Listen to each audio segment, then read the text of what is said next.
final, tras el conversatorio de Enrique, Felipe y Ana, se podrán establecer preguntas tanto a uno como primer, segundo ponente de la tarde.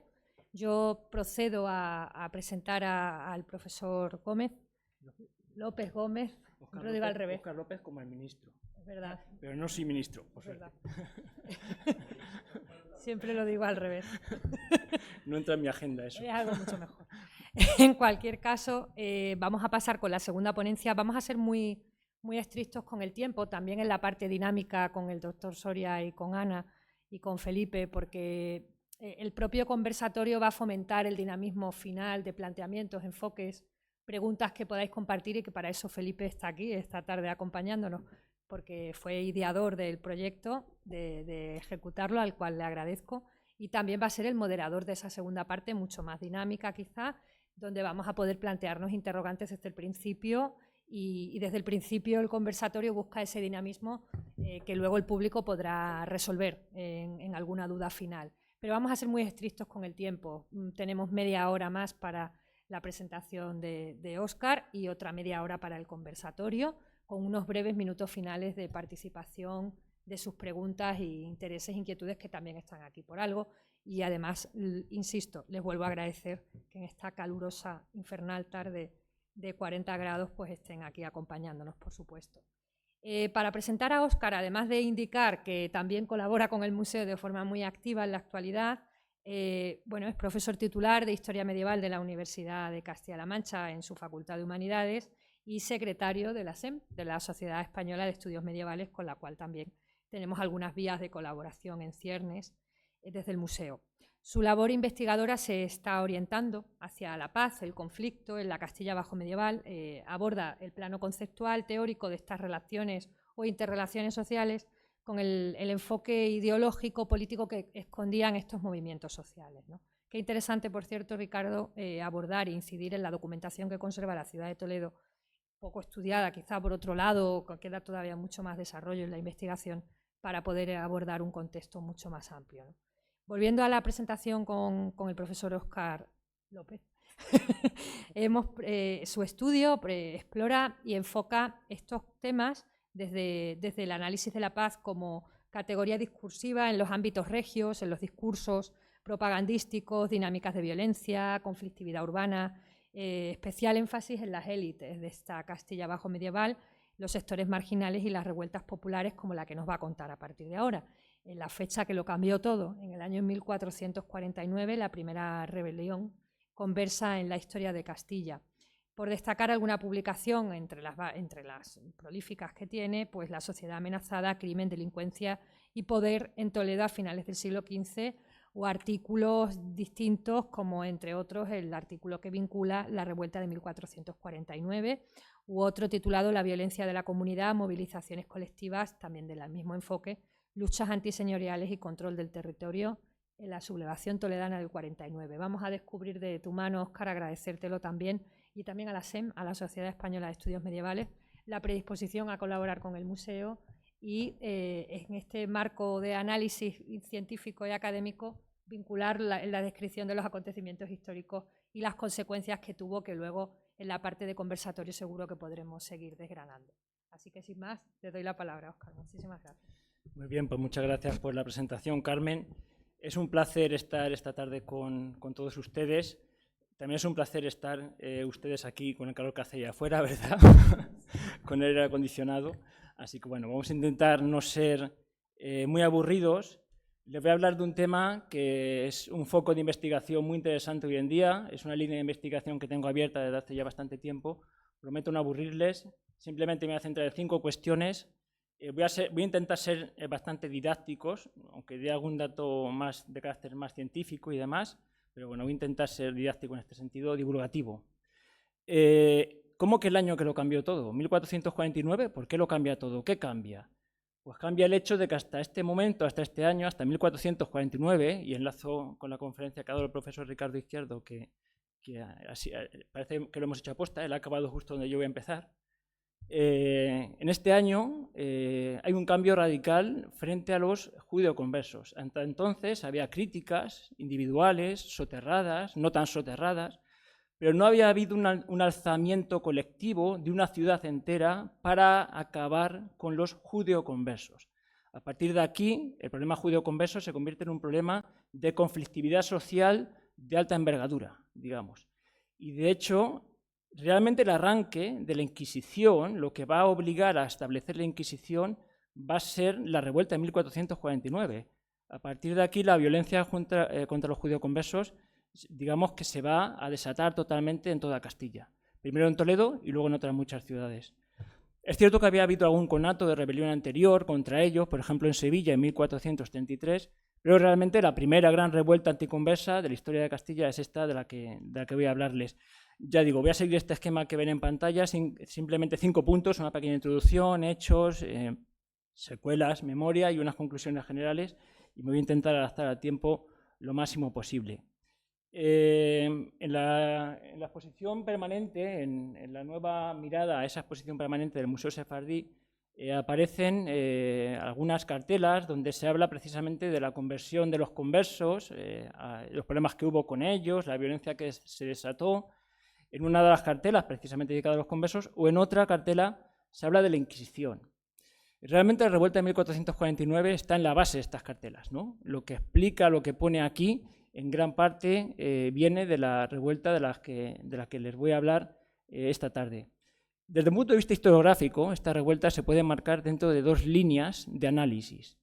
Por una parte estaría la línea de análisis de los conflictos sociales, que en el caso de la Baja Edad Media de Castilla pues, cuenta con obras clásicas yo creo que de enorme calidad, que sobre todo tuvieron desarrollo en los años 80, 90, en los 70 también del siglo XX, obras pues, del profesor Julio Valdeón, de Salustiano Moreta, de Carlos Barros, de José María Monsalvo Antón, etc. Digamos que el estudio de esta revuelta habrá que ubicarla dentro de esto, de los conflictos sociales que sufrió la Corona de Castilla en la Baja Edad Media. Por otro lado, también habrá que ubicar el estudio de la revuelta de la que les voy a hablar dentro de la enorme oceánica bibliografía sobre judíos y judeoconversos que existe hoy en día en la historiografía española, francesa, italiana, en fin, hay muchísimas publicaciones, ¿no? Claro, si se enmarca esta revuelta en estas 2 líneas, en estas 2 tradiciones bibliográficas, la consecuencia es que sobre la revuelta de la que les voy a hablar se han escrito, cito textualmente, me cito a mí mismo textualmente, ríos de tinta. Hay muchísima publicación sobre esto, pero la publicación que hay es totalmente repetitiva, siempre se repiten los mismos datos, los mismos argumentos. ¿Cuáles son los argumentos que se repiten? Los argumentos que se repiten son realmente los que dieron en su día el profesor Luis Benito Ruano cuando redescubrió esta revuelta en el año 1961 en su libro Toledo en el siglo XV, Vida Política. La visión que dio de esta revuelta fue una revuelta, como dice el título del libro, muy político, una visión muy política donde realmente el profesor Luis Benito Ruano se encontró con algo que no esperaba. Se encontró con un conflicto político, pero con unas raíces sociales muy potentes. De tal forma que luego tuvo que completar su libro en el que hablaba de la revuelta. Se llama Toledo en el siglo XV, Vida Política, pero la mayor parte del libro se centra en la revuelta de 1449. Tuvo que completarlo, esa visión política, con otro libro posterior que se llamó Los orígenes del problema converso.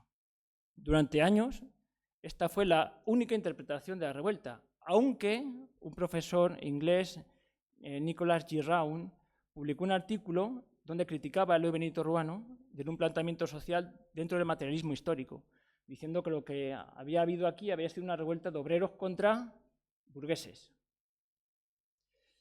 Bien, ¿qué ocurre a finales de los años 90? El profesor Benjamin Netanyahu, el padre del actual primer ministro de Israel, empieza a publicar algunas obras de referencia sobre el problema judeoconverso hasta que llega a su gran obra, su obra magna, The Origins of the Inquisition in Spain in the 15th century, los orígenes de la Inquisición en la España del siglo XV, donde hace una revisión de la revuelta de las que les voy a hablar, desde un planteamiento que no es político, es un planteamiento social dentro del sionismo. Es una interpretación que en su momento fue bastante criticada por algunos sectores historiográficos, por algunos planteamientos que decían, pero es una interpretación militante. reconocida por él, diciendo que él se pone de lado totalmente de los judeoconversos para explicar la revuelta, que lo que se había hecho hasta ahora era una explicación de la revuelta desde el punto de vista de los cristianos viejos. Ahora van a entender todos estos planteamientos cuando vean los hechos, ¿no? Bueno, estas son las dos grandes interpretaciones que hay hoy en día de la revuelta. Una visión política de la revuelta, una interpretación más social, sobre todo desde un punto de vista de un enfoque de los judeoconversos. Y así estamos desde el año 2001, prácticamente. No avanza el estudio de la revuelta, no se puede avanzar. Todo lo que había que decir aparentemente está dicho. La única forma de avanzar es descubriendo documentación nueva. Por ahí es por donde va el libro que publicaron en el año 2012 Tomás Gonzalo Rolán y Pilar Saquero Suárez Somonte, donde hacían un estudio crítico de las fuentes publicadas y aportaban nuevos documentos. ¿Cómo se puede avanzar en el estudio de esta revuelta? La única forma de avanzar es encontrar nueva documentación. Bueno, pues en este punto quiero agradecer profundísimamente a los técnicos del archivo de la Catedral de Toledo y en concreto al doctor Alfredo Rodríguez González, que se encuentra aquí, la labor que está haciendo informándonos de toda documentación nueva que aparece sobre la revuelta, que está dando una visión, no sé si totalmente contraria, pero mucho más rica de lo que pensábamos hasta ahora. Es un trabajo enorme porque es muy difícil encontrar nueva documentación, pero van apareciendo datos, ¿no? ¿Cuál es la imagen que tenemos de la revuelta a partir de esta bibliografía, de los datos que vamos consiguiendo? Bueno, pues estamos ante la gran revuelta urbana de la primera mitad del siglo XV, la revuelta más importante del reinado, la revuelta popular más importante del reinado del rey Juan II, padre de Isabel la Católica, la revuelta urbana mejor documentada de la historia de Castilla en la primera mitad del siglo XV, origen de la Inquisición y origen de los estatutos de limpieza de sangre, y sobre todo una revuelta que tuvo o que generó tres gravísimos conflictos. Un grave conflicto político. ¿Quién fue el culpable de esta revuelta que conmocionó totalmente a Castilla? ¿Los toledanos o el líder de la ciudad, Pero Sarmiento? Esto tuvo implicaciones muy importantes. Hasta tal punto, yo les voy a hacer un spoiler, este debate llegó a la Real Chancillería de Granada. Fue un debate que se juzgó durante más de 100 años para determinar quién era el responsable de la revuelta de las que les voy a hablar. Felipe II, por decreto, dijo que el culpable eran los toledanos, no el líder de la ciudad. Una de las razones por las cuales Toledo no es capital de España hoy en día. Generó un enorme debate teológico, lo que decía el profesor Ricardo Izquierdo. ¿Realmente los cristianos nuevos caben en la comunitas cristiana? ¿O no? Son cristianos de segunda. Y esta revuelta también generó un enorme debate social. El antisemitismo judío se transmuta en antisemitismo converso. El odio que existía hacia los judíos ahora se va a dirigir hacia los cristianos, hacia un tipo concreto de cristianos. De tal forma que a partir de esta revuelta pues se suceden muchísimas revueltas contra los conversos. Es el arranque de un montón de motines, un montón de sublevaciones que se están produciendo en todas estas ciudades que ven aquí, hasta que se establece la Inquisición en Castilla. Bueno, ¿cuáles son los hechos? Los hechos hay que marcarlos en una guerra civil entre los infantes de Aragón y el rey Juan II de Castilla. Hay un movimiento de nobles, de ciudades, de poblaciones contra el rey. Al rey lo acusan de no administrar bien el reino. Hay muchos motivos de queja contra el monarca. Le acusan de no dirigir bien la gobernación del reino, de que por su culpa los gobiernos municipales no funcionan, de que la economía se está hundiendo, de que hay muchos impuestos y sobre todo le acusan, en este contexto, de debilidad al rey Juan II. Le acusan de que tiene como privado a un hombre llamado don Álvaro de Luna que maneja al rey como quiere. A este movimiento de protesta contra el padre Isabel la Católica, por cierto, es el padre Isabel la Católica porque tiene la misma cara, a este movimiento de protesta se va a sumar la ciudad de Toledo dirigida por los López de Ayala. El rey va a venir a la ciudad en 1440, va a sitiar la ciudad, cojo una foto prestada del blog de Toledo Olvidado, va a sitiar la ciudad, va a establecer su real en la ermita de San Lázaro, no va a conseguir que la ciudad se rinda y el rey va a decidir que hay que castigar a Toledo. ¿Cómo se castiga a Toledo? Arrebatándole la mayor parte de los montes de Toledo, que la ciudad había comprado al rey Fernando III en el siglo XIII. La ciudad inmediatamente empieza a escribir al rey diciendo que no puede castigar así a la ciudad porque el culpable no era la comunidad de Toledo, el culpable de la sublevación de 1440 era el que dirigía la ciudad entonces, Pedro López de Ayala. El rey hace oídos sordos, le dicen al rey, les pongo un montón de documentos, bueno, no hace falta que los lean, simplemente que los montes los han comprado los toledanos, hasta los propios judíos han contribuido en la compra de los montes, la gente pobre de la ciudad, y que el rey no puede castigar a la ciudad así. Le recuerdan al rey además que Toledo es una ciudad sagrada en la cual descendió la Virgen María y que él no es nadie para arrebatar los montes de Toledo a una ciudad donde vivió la Virgen María un tiempo, cuando bajó a poner la casulla a San Ildefonso. Le recuerdan que Toledo es la ciudad primada y que es una ciudad metropolitana al mismo nivel que Damasco o que Jerusalén en Siria. Y le recuerdan que la justicia que tiene la ciudad está tan clara como la luz. Fíjense qué frase más contundente. ¿Cómo se le ocurre al rey quitar a la ciudad, después de la revuelta de 1440, los montes? ¿Qué hace el rey? Quitarle más tierras todavía. Entonces la ciudad empieza a criticar no al rey, sino al privado, a Álvaro de Luna. Como las críticas a la ciudad son muy fuertes y el rey Juan II ve que la ciudad se le va de las manos, decide establecer a un nuevo dirigente en la ciudad, a un asistente. Quita el poder a Pedro López de Ayala y en 1445 pone a un hombre de confianza al frente de la ciudad, Pero Sarmiento. Esta es la firma de Pero Sarmiento, en exclusiva, en un documento, la firma del asistente Pero Sarmiento, un hombre famosísimo por lo que hizo en la historia de Castilla, como van a ver. Pero Sarmiento le salió rana. Lejos de aceptar el papel que le habían dado, se sumó a la comunidad de Toledo, a las críticas sociales, y se puso al frente de la sublevación de la cual les voy a hablar, la sublevación de 1449. Esta sublevación tuvo 4 fases. Se desarrolló en 2 años y ya digo, está considerada la sublevación urbana más importante de la historia de Castilla en la primera mitad del siglo XV. Si me apuran, seguramente será la sublevación urbana más importante del siglo XV en Castilla, de todo el siglo XV. No hablo de sublevaciones en general, porque hubo otras sublevaciones importantes a nivel de España, ¿no? La sublevación de los remensas en Cataluña, de los irmandiños en Galicia, pero a nivel urbano, una sublevación popular con la trascendencia de esta, creo que es un caso único. ¿Cuáles son las fases de esta sublevación que comienza en enero de 1449? La primera fase es un alzamiento popular. Álvaro de Luna pide a la ciudad un préstamo, y ese préstamo va a ser recaudado, lo decía el profesor Ricardo Izquierdo, por Alonso Cota, por un judeo converso, un mercader converso que se encarga de la recaudación.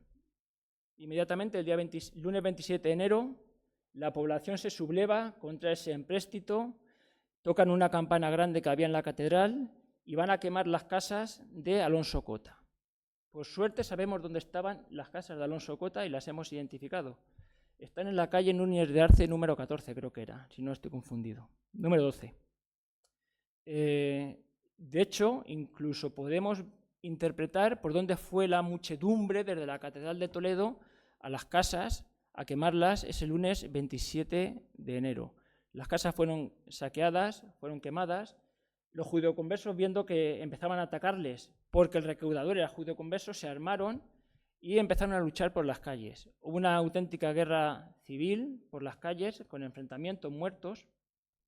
Por una parte estaban los cristianos viejos y por otra parte estaban los judeoconversos. Al frente de los judeoconversos se puso un tal Juan de Ciudad, que fue arrestado, fue asesinado y fue colgado boca abajo en la horca de Zocodover.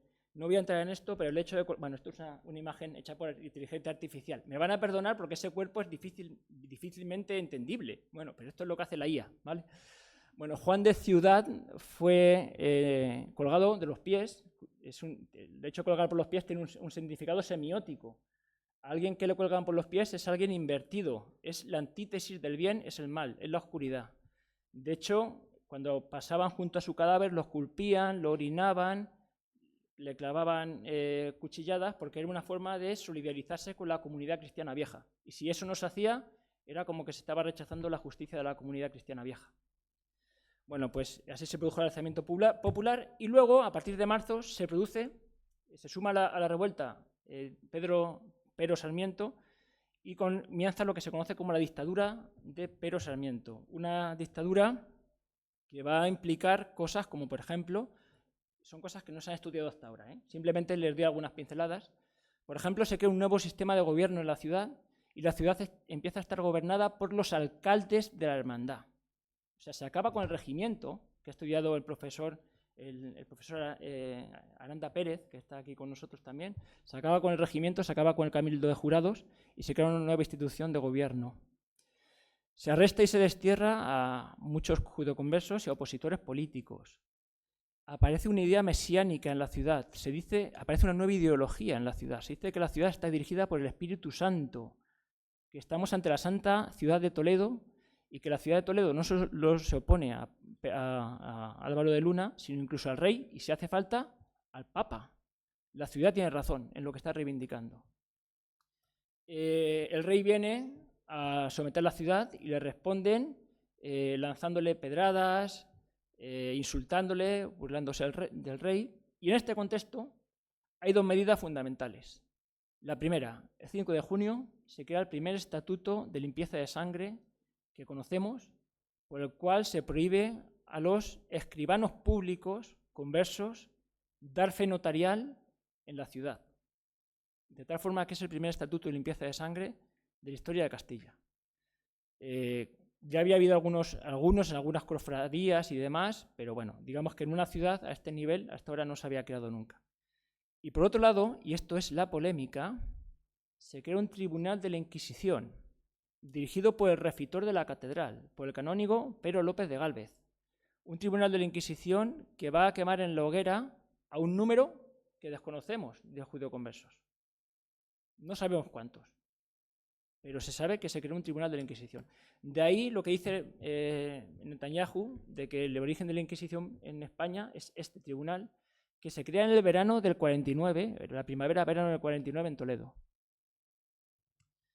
Bueno, en el verano, en este contexto tan complicado, viene el príncipe de Asturias, el futuro Enrique IV, a la ciudad para intentar someterla. El hombre era no fue muy activo en este sentido, no consigue pacificar la ciudad y se va de la ciudad, no consigue pacificarla y continúa la dictadura de Pero Sarmiento. Es lo que Netanyahu denomina una noche de terror.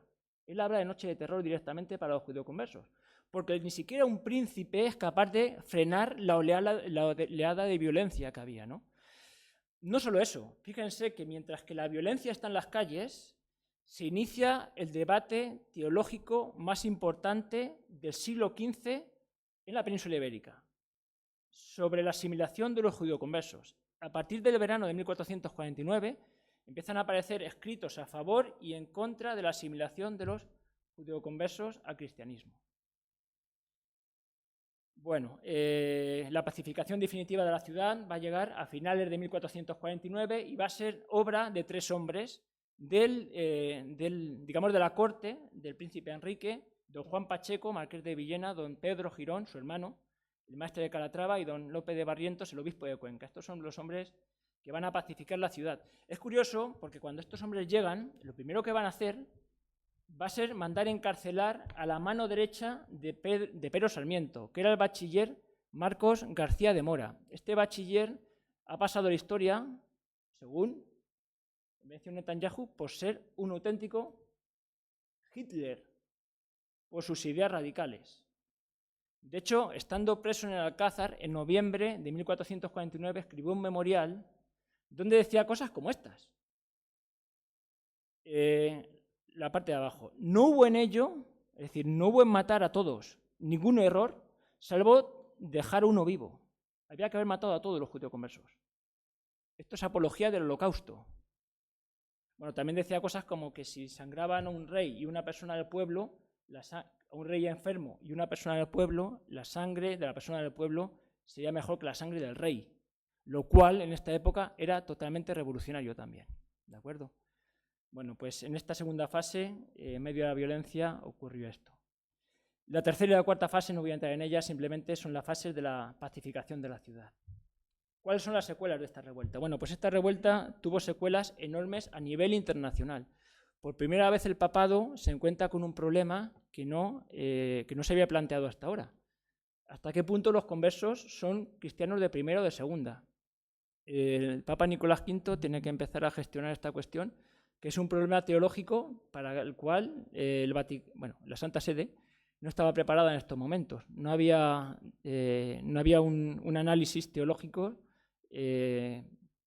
para responder a esta pregunta. En principio, los cristianos conversos eran cristianos como el resto, pero lo que plantean los toledanos pues es un problema muy grave. De hecho, las dudas del Vaticano tuvieron repercusiones a nivel nacional. Hablo del Vaticano, entiéndame, la Santa Sede, el papado. A nivel nacional tuvo repercusiones porque primero el Papa dio la razón a los conversos, luego a los cristianos viejos, luego a los conversos. El papado no dio una respuesta categórica ante lo que estaba ocurriendo. Y de hecho al final publicó una bula, el Papa Nicolás V, llamada Intercuras Explicites, el día 2 de noviembre de 1451, donde pedía que se creara una inquisición, como habían dicho los toledanos en las calles. Una inquisición contra los conversos. Luego, al final, el Papa cedió y se creó una inquisición. De ahí el origen de la inquisición, de alguna forma, por esta revuelta. Además, también se creó un debate teológico muy importante, como ya he dicho, y se creó sobre todo un arma de desestabilización política social enorme. A partir de ahora, cuando alguien quería criticar algo, se atacaba a los conversos, como un elemento de conflictividad social. También se creó otro debate muy interesante, sobre el que no voy a hablar porque es un debate un poco colateral a lo que nos reúne esta tarde. Los toledanos dijeron que el rey no era rey por la gracia de Dios, sino rey por la gracia de Dios a través de la comunidad social del reino. De tal forma que tenía que ser el pueblo quien decidiera quién era rey o no era rey. Pero bueno, los toledanos eran muy valientes en esta época. Y también la revuelta tuvo consecuencias a nivel local. Es cuando comienzan las luchas entre Silvas y Ayalas, realmente, a partir de esta revuelta, las famosas luchas de bandos en la ciudad. Los Silvas pro-conversos, los Ayalas pro-cristianos viejos. Es cuando comienza una imagen de ciudad rebelde de enorme potencia. A partir de esta revuelta, Toledo va a ser la ciudad más subversiva de toda Castilla. La comparaban a Gante en los Países Bajos, decían que era una ciudad difícil de someter. Y hay mucha información al respecto. Y además, a partir de esta revuelta, pues muchos pueblos se van a despoblar de la tierra de Toledo, porque va a haber nobles que se van a ir a los pueblos, que no están a gusto en la ciudad y que se van a hacer con el control de muchos pueblos y van a echar a los campesinos. Bueno, me quiero adaptar al tiempo, voy un poco rápido, luego si quieren hacer alguna pregunta, lo preguntan. ¿Cuál es la memoria de esta revuelta? ¿Por qué es tan importante la revuelta? Bueno, en el siglo XV, cuando se estudiaba estos hechos sociales, siempre se insistía en la acusación. Siempre había que acusar a alguien. Había 3 elementos de acusación. O bien se echaba la culpa de la revuelta a Pero Sarmiento. Si leen las crónicas de los reyes, la culpa es de Pero Sarmiento siempre. El traidor al rey Juan II. En otros casos, la acusación es directamente a la comunidad de Toledo. Bencio Netanyahu, por ejemplo, si son toledanos muy toledanos, no lean a Bencio Netanyahu por las cosas que dice de los toledanos, ¿de acuerdo? Pero bueno, también se echó la culpa a la gente de Toledo de la época. O bien se echaba la culpa directamente a un odrero, que fue el que en principio comenzó la revuelta antifiscal en su momento. De ahí lo de soplará el odrero y alborotarse a Toledo. Ya digo, en el siglo XV impera la acusación. La memoria en el siglo XVI-XVII cambia. Se empieza a intentar exculpar a la ciudad de Toledo, y sobre todo los escritores toledanos, ¿no? Francisco de Pisa, etcétera, etcétera, Sebastián de Orozco. Entonces dicen que, bueno, que el levantamiento de la ciudad en esta época, que tuvo tantas consecuencias, realmente no se debía a la comunidad de Toledo, que fue Pero Sarmiento que vino aquí y sublevó a la gente, o que la gente se sublevó a la fuerza, que no que se quería sublevar, o incluso que se sublevaron porque se lo merecían los conversos. El caso es que el pueblo en el siglo XVI-XVII de alguna forma tiene que ser exculpado. Bueno, aquí les he puesto unos cuantos textos. En el siglo XVIII y XIX hay una cierta melancolía, ¿no?